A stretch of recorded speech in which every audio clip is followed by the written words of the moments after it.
Hello everyone, welcome back. Today we are going to start the new chapter, chapter number 9, ledger posting. Earlier we discussed the term account. In an account, transactions of one nature are posted or summarized. All the accounts put together becomes a ledger. A ledger may be defined as a book or register which contains, in a summarized and classified form, a permanent record of all transactions. It is the most important book of accounts since the trial balance is drawn from it, and from the trial balance, financial statements are prepared, which you will be learning further. Hence, the ledger is called the principal book. Now, let us be more clear about the term ledger.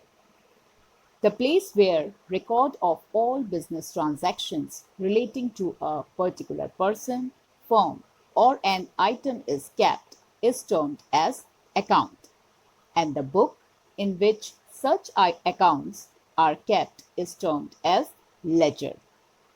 As you can see here, the word posting. What is the meaning of posting here?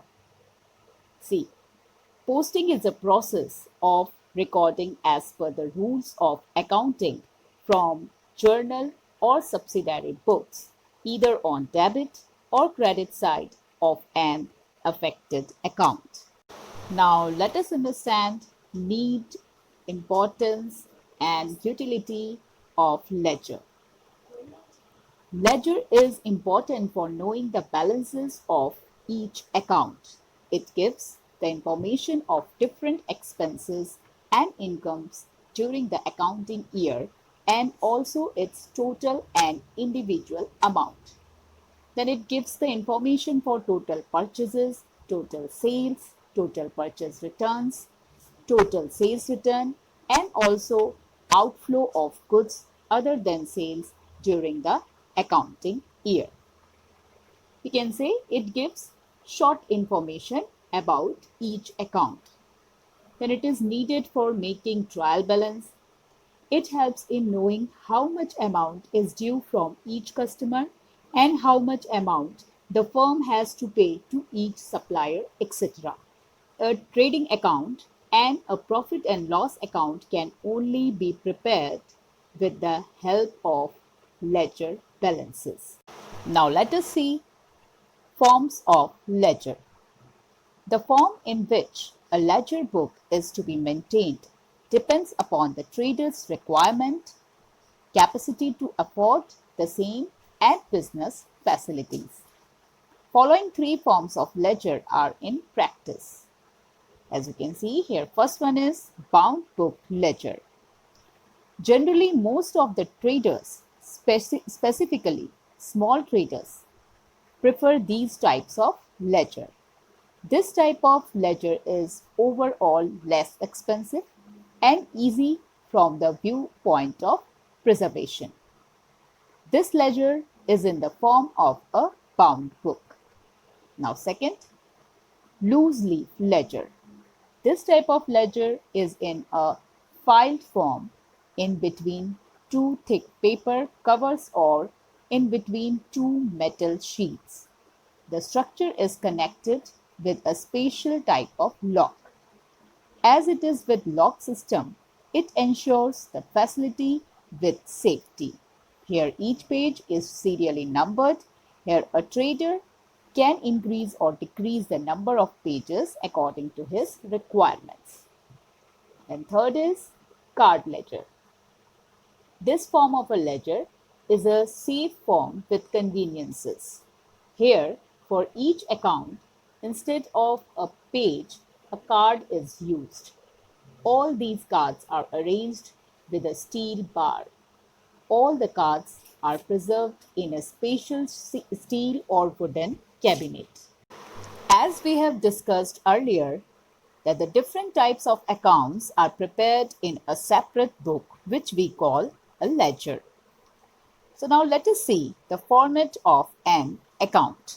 As you can see here, account is prepared and presented in T shape, divided into two equal sides. Traditionally, the left side is called debit side and right side is called credit side. As you can see here, on both the sides, that is on debit side and credit side, there are 4 columns.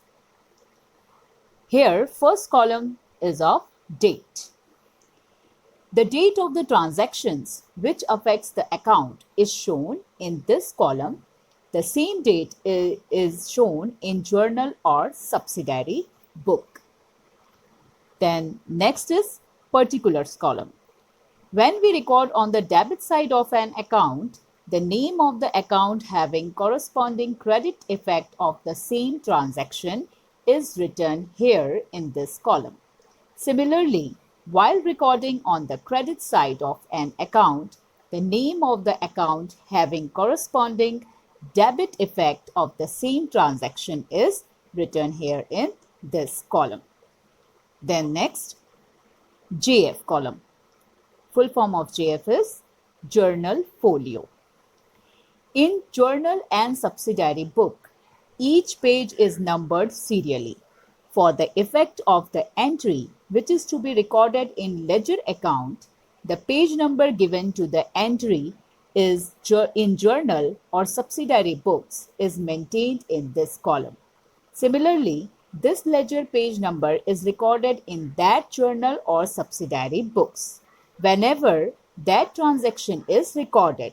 Because of this, reconciliation or checking the effect of business transaction in books of account becomes easy.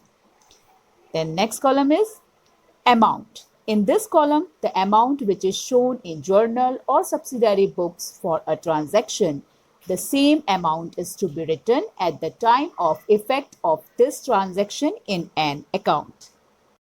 So dear students, go through the video. In the next session, we will be learning how posting is done from journal to ledger. Thank you.